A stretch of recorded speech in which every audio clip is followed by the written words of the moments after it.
Be advised, mature content ahead. This podcast is brought to you ad-free thanks to the Legion of Demons at patreon.com/NOTLP. If you like what you hear, there's much more at patreon.com/NOTLP. Join the Legion. That's patreon.com/NOTLP. And now the show. How do you do? Just a word of friendly warning. I think it will thrill you. It may shock you. It might even horrify you.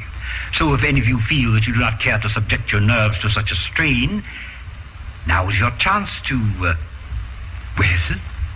we've warned you.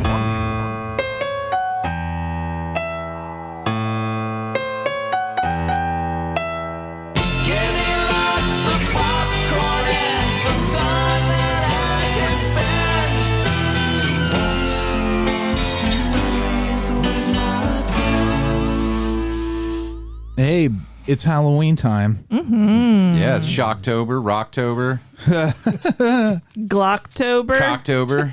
Is Glocktober a thing? Is that for Cocktober twins? Gun fans? Yeah. Yeah. You got to shoot a different Glock every day for 31 days. We're It's Smocktober. Yep. All my crafting ladies Amy and I have made and boys. We've made 2 days into Horror Hound Magazine's October film viewing challenge. Yeah. We did day one, which was a movie with a skeleton pumpkin or something else on the cover. And then What did you watch? We watched the original House on Haunted Hill with Vincent Price. You watched Skelepumpkin? Skelepumpkin. But it was the Elvira hosted her special she just did. We watched that with her. With her. Yeah. With her. It's fun. Yeah. And The Ver with her. by the way, the Elvira 40th was, we were halfway through. It's really fun so far. Yeah. And congrats to her for living her truth. Yeah. For And you, looking girl. Fucking amazing. She's in the middle of a renaissance, like with her book coming out and everything. I just think like it's amazing the longevity and the endurance that character has. I'm offended that she doesn't look, she's 70. And you see Cassandra Peterson, I'm like, bitch. Seriously. It's like, Get out of here. I got a little angry when I saw her. You should. I did. Well, then after People are living longer, looking younger longer, yeah, licking lugings. luging. Well, Some people lick leggings, and But other she people grew up like. before the time where skincare was a thing. I know. Nobody moisturized in the 80s. She just took care of herself, man. I think she was a physically active person. Like She eats right. I'm mad that my skincare routine has like 4 steps. I know. Mine too. But we also like our mouth hole care routine also has 4 steps. Yeah. Like I put a sundae in there last night. Yeah. That's step and, 1. And your Bria quesadillas that Andy made is so good. Step 2. And then remember we ate those cheese curls? Step 3. Yeah, and then there was also like other munchy things. It's like an anti-care regimen. Yeah. Like we do an anti-care regimen. So let's call a spade here. That Cassandra Peterson has earned every bit of her. Well, I praise. like to think that she eats just as bad as we do. I would hope that for her. I wish that were true. She should be allowed. There's no way she could. Well, we moved on to the second. And I'm amazed we've made it 2 days in a row. Yeah, I know. Because every time we try to do this, we're like, oh, but I'd rather watch an old sitcom right now. We're watching Blossom. Right now it's Blossom. But we did day 2 was a movie that begins with the letter M, and we watched Madhouse, which I had never seen, which is weird because it's a Vincent Price movie, and I thought, every one of them, but I've never seen this one. You should try to do a whole Vincent Price month with these themes somehow. Yeah, it'd be hard. Does he have a movie in space? Have you seen Vincent Price versus Dick Butt? In space. Is that Dick Butkus's Dick Butt? No. He's not one of those actors that only answers to something similar to his own name. Is Dick Joey Butkus Lawrence. an actor? It's Richard Butt. Yeah, Dick Butkus was in some movies. That's right. I see what you did there. Yeah. You loopholed it a little Butt bit. Dick Kiss. Yeah. So I was really it was a fun movie. If you've never seen it, I haven't. He plays a character called Dr. Death in his movies, the movies within the movies, which are just clips of other Vincent Price movies that are kind of doctored to look like they're from other these Dr. Death movies. Oh. Doctored to look like they're from Dr. Death. They're double doctored. And And Vincent Price, people around him, his wife gets decapitated and he goes away to an insane asylum for a while. Yeah. But then he's released and he starts making movies again. And him and his best friend, Peter Cushing, who created the Dr. Death character with him, like are surrounded by these murders. Very, very like a Columbo Murder, She Wrote type of wrong place, wrong time always. And he becomes the suspect. But they're all murdered in the style of the victims of Dr. Death in the movies. So it sounds like a more of a comedy thing. It's tongue in cheek. It's cheeky. Yeah. Lots of butt. But I think Ooh, it we get was to see his also butt. supposed to be like serious too. It was over the top in a lot of respects. Oh yeah. But it was more serious. Remember Theater of Blood, where he was like the kind of Shakespearean style actor, and he gets revenge. He would get on the critics, was killing them in those ways. Like it's like this is like a more Giallo-esque version of that, because they even has like the black gloves and everything. There's like an O.J. Simpson trial moment where everybody's trying on the gloves. That's true. So take that. Mm-hmm. Do it. Take it. Prescient. To the bank. And then what's tonight, Amy? You just said, and I've already forgot. Space. Oh, Space. The Final Frontier. We gotta watch a spooky space movie. We gotta watch a horror movie set in space tonight. I know. I'm excited. Okay. I'm having It's fun. gonna happen. I'm having fun. He's having fun, everybody. I'm And so isn't glad. that- Well, Amy, like when you brought That's up what that, it's all about. Yeah. when you brought up that theme, my first thought was Jason X. I thought too. Jason X immediately, but Freddy's like, "Oh, you still haven't seen all of Alien." I thought I'm Event like, Horizon, but Damn it. I also thought of Event Event Horizon's Horizon so good. second. Yeah. Here's the thing: you want easy watches I this do. month because it's 31 fucking things. Yeah. well, Yeah, normally you want Alien, I would say, short. is an easy watch. To me, Alien's a super easy watch. Because No, for Yeah, like we're a gonna watch first it. timer, I don't think is necessarily easy. No, I'm Yeah. ready. I'm ready. My body is ready. She's also Make really sure I have a nap. she's super primed because she has steeped herself in everything that has wrought Alien. Well, and everything, Recently? and everything that you are ready because everything comes from Alien. So this whole And time, Alien came from, when you look back at Jodorowsky's Dune, which we just talked about. Yeah. Alien is a combination of like the Jodorowsky's Dune And The inspired Thing. people, and also like the Battlestar stuff that kind of came along. Those people are all in that same orbit, and it's all just this creative churn and burn. Churn and burn. But you get the gems, the aliens. Oh, speaking. Yeah. Oh, sorry. No, I was just saying. I just wanted to say, speaking of Jodorowsky's Dune, we watched Blade Runner 2049 finally.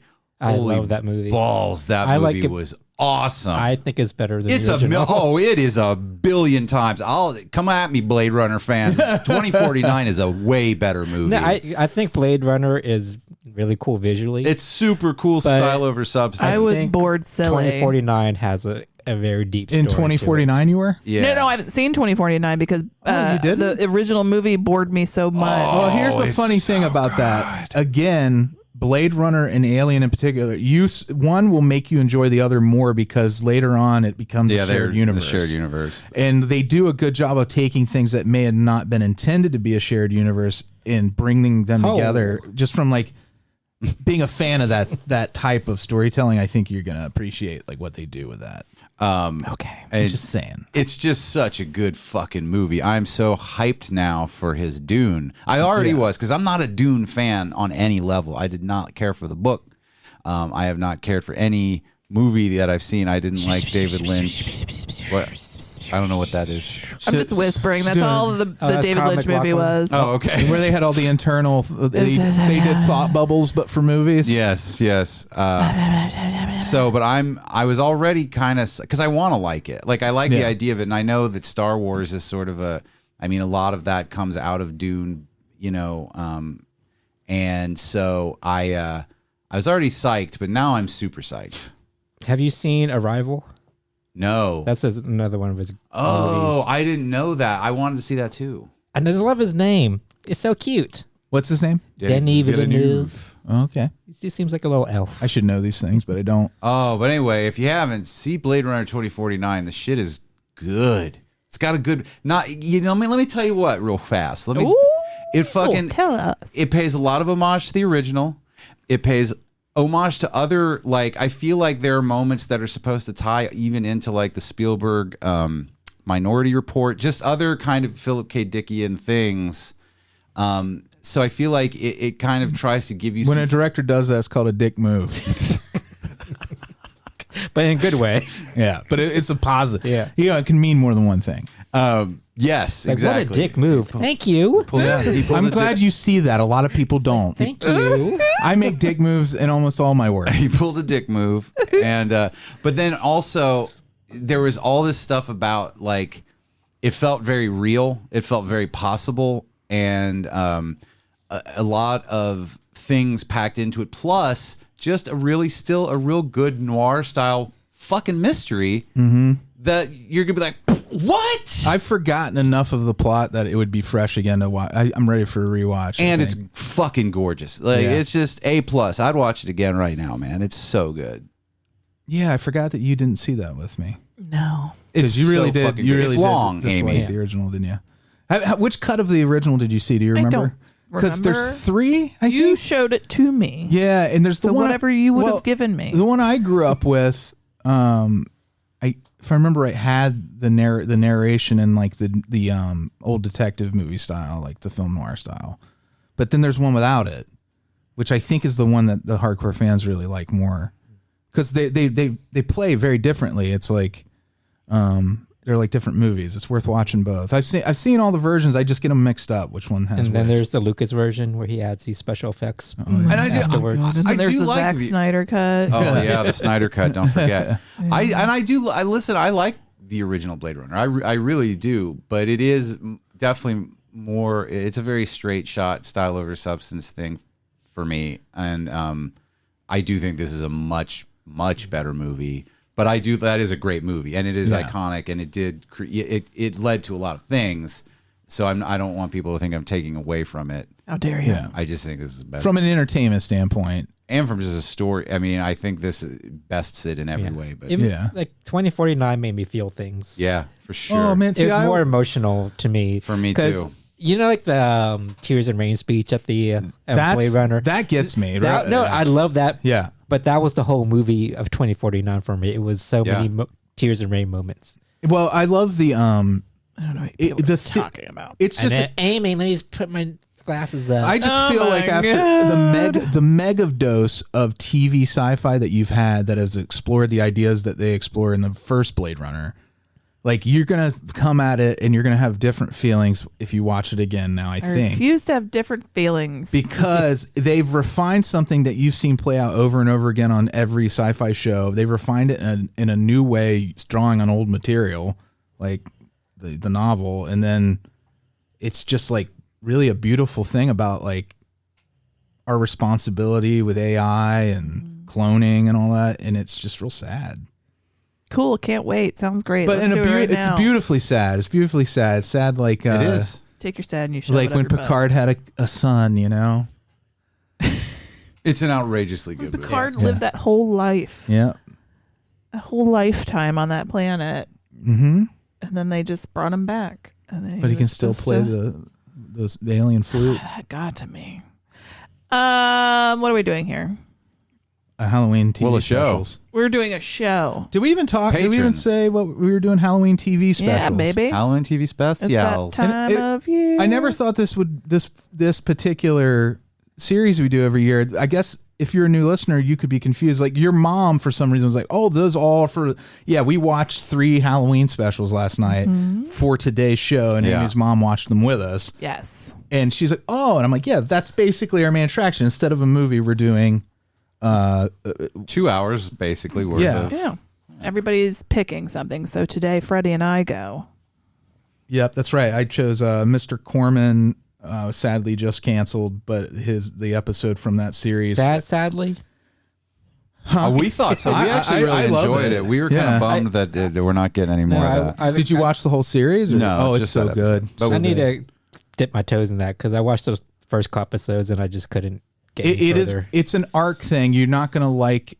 You're not gonna like the main character right away. You have to get to the point where you realize he's presenting like a real person and not like, a likable TV character that's going to make you want to come back and spend time with that character. I feel like I Don't blow got your it. load now. Yeah, you're blowing your load. Yeah, I don't want to blow my load. He's dribbling right now. So action and adventure, which packs a whole lot into 24 minutes, and then you have It's just pre-information. you can still get Careful. pregnant from it though. And then the Amy's At Home with Amy Sedaris Halloween special. Oh, we were gonna watch way more. Like that was beautiful and adorable. I can't get enough Amy the Sedaris. best. That show's great. If you haven't watched, I've watched the whole series a couple of times. And again, that bitch is 60, and I'm mad I about can't it. even. Yeah. Her skin. and then Amy's pick. Amy made everybody watch an episode of Seaquest. Oh no, it was amazing. Yeah, I loved it. It was so campy. I love it. What's the name of the episode again? Night of Shadows. Night of Shadows Aired? with a K, as in like medieval night. Yes. Which in hindsight As in- How did that fit in? I don't Shadows. get it. had nothing to do with it. No, I There's had no nothing to do with nights or shadows. But we'll talk about that later. Yeah. It was very well lit. I guess they thought there was something spooky about nights to them. Yeah. They're like, Doesn't well, they're matter. British, The show is written by people who are clearly coked up. I don't know. And then the last week, next week we'll be doing Andy and Kelly's picks, but then the week after we normally do this thing where you sign up for our mailing list, go to notlp.com, scroll down to you see Dracula, sign up there, and then we will randomly select someone to pick a main attraction. And Monica, She missed her chance in September.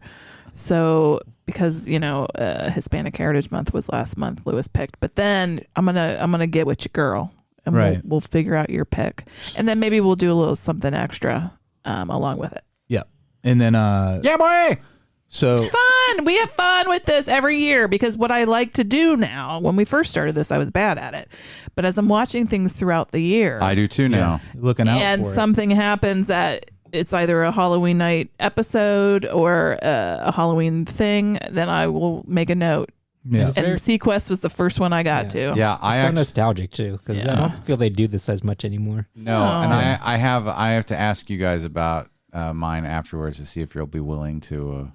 No, just pick it. Honestly, and you know what? The way I look That's at this is mysterious. it can be Halloween themed or it could be what aired on Halloween night. Yeah. So like even if it's something where you're like, and for some reason Grey's Anatomy on Halloween night aired an episode and didn't even mention Halloween once. It could be that could be a curiosity. Why not? I look at it like the Music League. Well, my thing, it's because you're gonna have to get CW Seed, which is a free with ads. That's fine. Oh, okay. Well, then I know what I'm doing. Of course. No, I I'll can even pay handle for some it. ads. So that's gonna be fun. Patreon meetup Thursday was so great. It always I is. love our peeps. I always come away from our Patreon meetups feeling way better than I did when I got on there.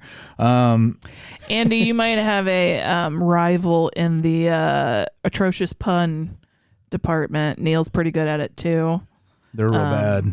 So just, Bad in a good way. I have two people in my life I want Sure. to punch How in the dare face. you? You want to punch Punch in the face? Punart. Oh, ay, caramba. Oh, it's on, Neil. What are you? Who are I'm you not going to wearing? show up, but Poon art. I'm wearing Poon art.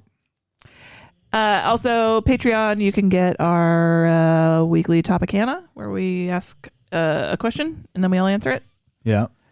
And our Origins episode. According to a particular Beelzebub who I have stuck it in many, many times, and I won't tell you who it is, Could be any of them.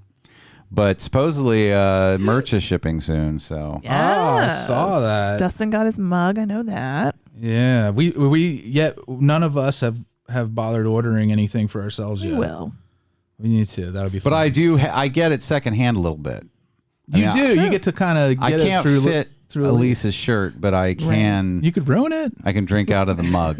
You could wear it once. I do keep meaning to order one though, because I like to keep one of each. Yeah. I like Yeah. to have one of each. I want one too. I think we need to put an order together for ourselves. But Okay. on our latest Topicana, we talked about our first concerts. And Paul commented, he said he went to Front 242, which is a band I Right. hadn't even That's- thought of in forever. That actually, Alise said, I think that was her first like club show was Front 242 because I couldn't remember that I've it was never Paul heard of that this said band. that. Yeah. And I told her, I said, fan. oh, that was somebody wrote us. And then I never went back to find out that it was you, Paul.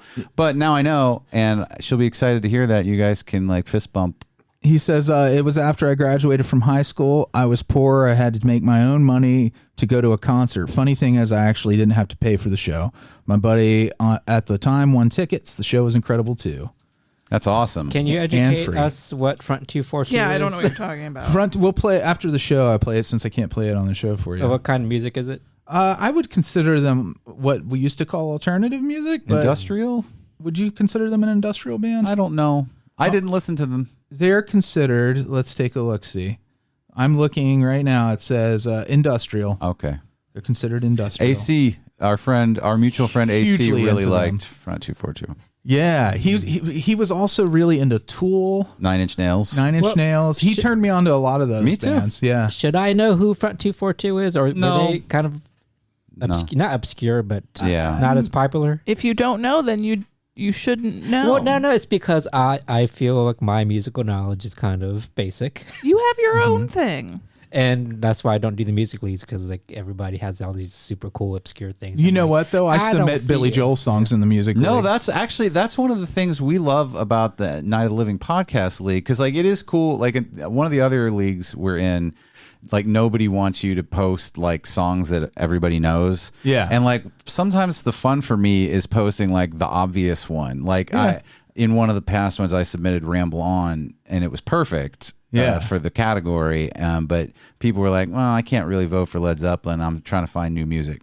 So what's nice about Night of the Living Podcast is it's more about the song. So like it's you'll hear all kinds of stuff like fucking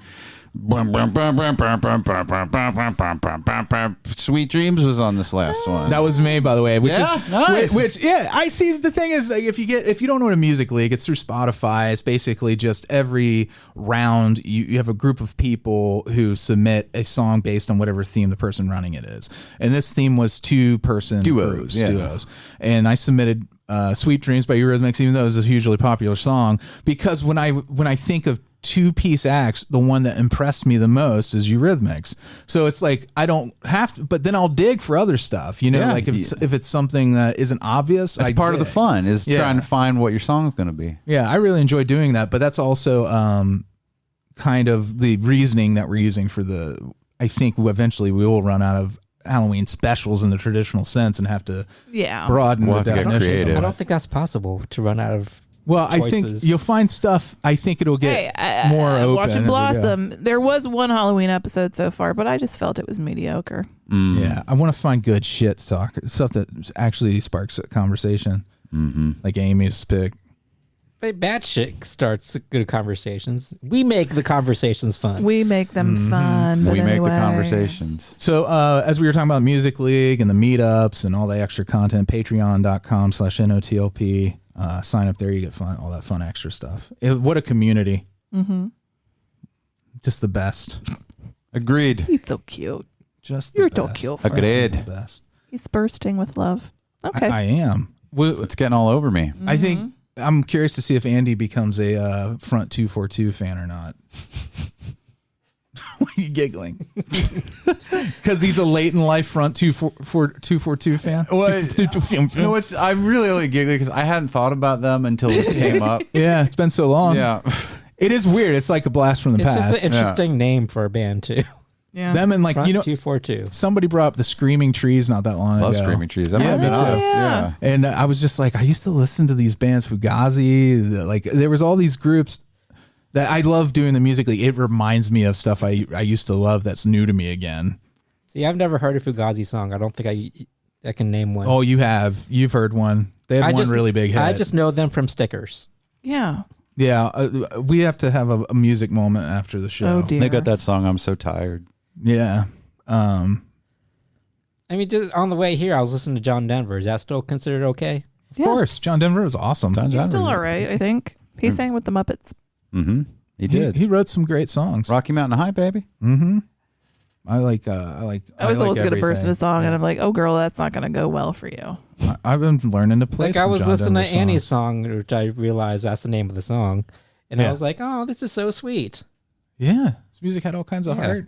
He had those big, goofy glasses and the hair. See, I'm listening to John Denver while these cool kids are listening to Front 242. There's no, I don't, you shouldn't have to identify. It doesn't make you cool what you listen to. People that tribal bullshit. Andy, you're not in high school anymore. You should be out of that. I like my music taste. Yeah, your music taste is great. I know, like, music taste is very connected to being, like, the cool kids. No, it shouldn't be. A lot of people are gatekeepery. Andy, you are 41 years old. You need to leave that all behind.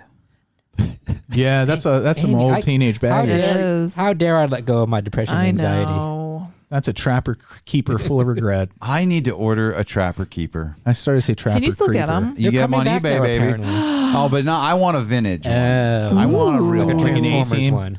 Oh, Transformers. I do want a Transformers. Do you think they ever made a Star Trek trapper keeper? No. Maybe. Who knows?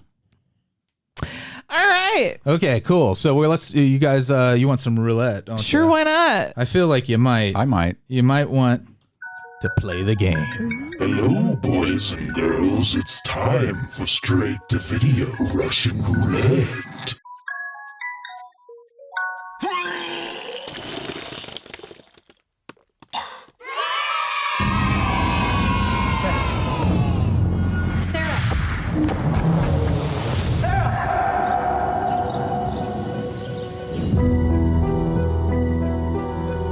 You okay? I'm good.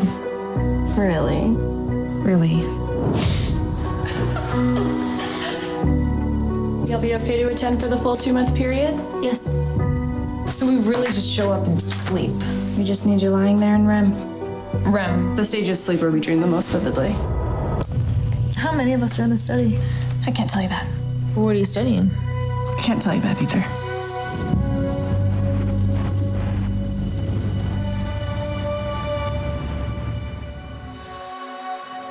Are we ready?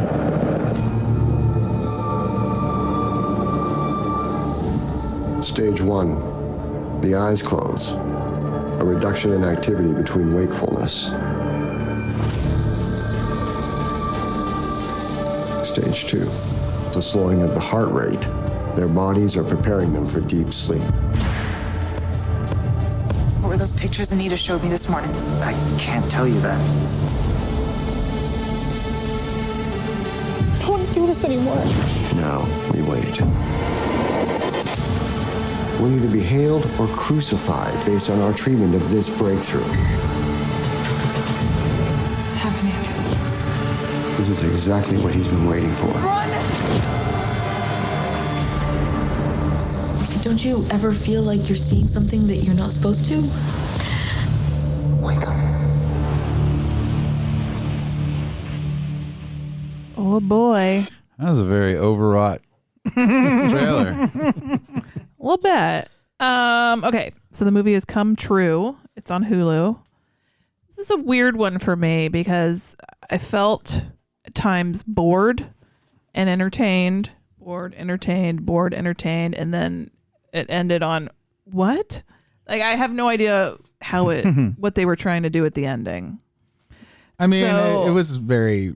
I thought it was very black and white with the ending. I guess so. No, it don't matter. But it was frustrating because you felt like it should be more complex than it really was. Yeah. It's a movie. I don't even know if I recommend it. I kind of do.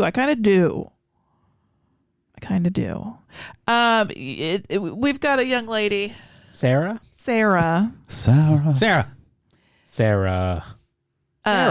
pronounced Sarah. She is apparently has run away from home and is sleeping in the park, and then like sometimes with a friend, and then sneaking into her house after her mom leaves. She's like a teenager. Yeah, so she's still in high school, but you find out later she's 18. So she finds out about a sleep study where you can get paid to sleep, and they just study your sleeping. It's like a 2-month-long thing, so she'll have somewhere to sleep and she'll get paid for it. Well, I know, but you know the scientists are cagey. Mm-hmm. Everything's a little weird. The movie is like real washed out, almost to the point of looking black and white. Sometimes it's like calm down with the blue filters. Desaturated. Yes. A lot of that visual, especially in the beginning of the film, reminded me a lot of It Follows. Yeah, I can see that. The actress who plays Sarah, I was like, she looks like someone, and it was like nagging at me for the longest time until I figured out she gave me Jonathan Brandis, which is funny because then, later we're going to talk about Jonathan Brandis again when we talk about Seaquest. But and you're not crazy, because I watched this with Amy, and I was having the same thought. I mean, she's got short blonde hair. There's something about her face and something about her acting She style. looks like Jonathan Brandis. She's a unique looking person. If you watch Ladybugs, except for Jonathan Brandis, you're not sure if who's Ladybugs was a horror movie, then it'd be this. No. All right. It's weird that it connects with your Halloween special. Isn't that weird? It's like a weird thing. It means everything that was leading up to this was in moment. your subconscious that you filed her away under Jonathan Brandis because you saw the trailer, and then I never later, saw this trailer. And you were. I thought I showed you this trailer. Well, it's interlocking rings of liquid wonder. Liquid. Well, I'm all for that because I love Ladybugs. It's a great movie. I do. I have a soft I spot loved for that movie. Oh, Jack A. Harry's in there. To go back to it now and Rodney Dangerfield with all that we've learned about. Anyway. Yeah. Ladybugs. So Rodney Dangerfield, no. So the science is being weird. Everything's kind of weird. Everybody's just kind of like staring weird. Is the clinic kind of creepy? Yes, everything's dark. Nobody turns enough lights on. It's a sleep clinic, though. The guy, the main. Could you turn on more lights? No, but they're in their little lab at night watching the computer monitors. They could turn a light on. You know what though? When I did you end up doing that? You did a sleep study too. Yeah. They didn't turn the lights on in that little room when you'd walk by it at night if you had to take a piss or something. I don't remember. Yeah. Anyway, it was pretty accurate, actually. I get, in that respect. I'm sure, it's supposed to be dark, but it was like blue it was excessively and green lights. so. It was it was all desaturated. It was spooky, deliberately. Yeah. Like we were on a very spooky sleep study unit here. Sleep studies are spooky, man. Well, now you know it's on purpose. They're really spooky. They're trying to spook you out. And you get come to find out that, should I say this part?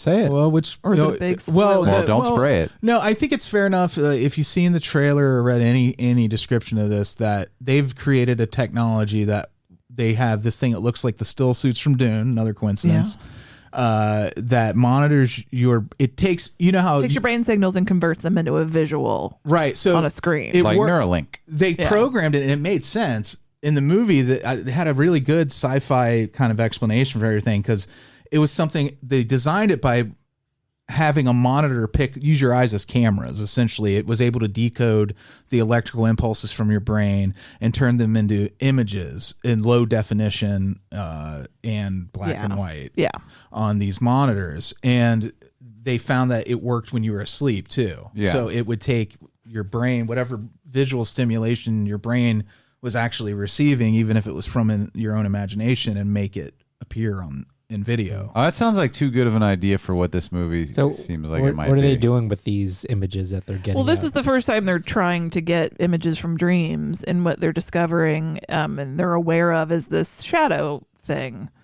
that appears in almost everybody's nightmares. The real thing, the actual shadow thing. Yeah. That people see like in dreams, sleep paralysis. And whatnot. And there are moments of sleep paralysis. And Colin has that. He has the same thing. He sees sleepwalking and all of that. So they're able to get like visuals of this, and then it kind of, what does that do to her finding out about this, and seeing her own nightmare on a screen, and then what that means for everybody else, and then it just kind of goes from there. I'm not gonna tell you about the back half of the movie, but I almost feel like, do you guys care if we spoil it? I don't care. I'm not going to watch this. I feel like maybe we give a spoiler alert and spend a minute or two talking about the ending, because it's interesting. Well, it's interesting in how they decided to unravel what they did. All right, I'll say so they. All right, spoiler. Right? Are you going spoiler now? Okay, spoiler. Because you insisted. Yeah. Well, I just want to say I want to see Andy and Kelly's reaction. So the movie ends with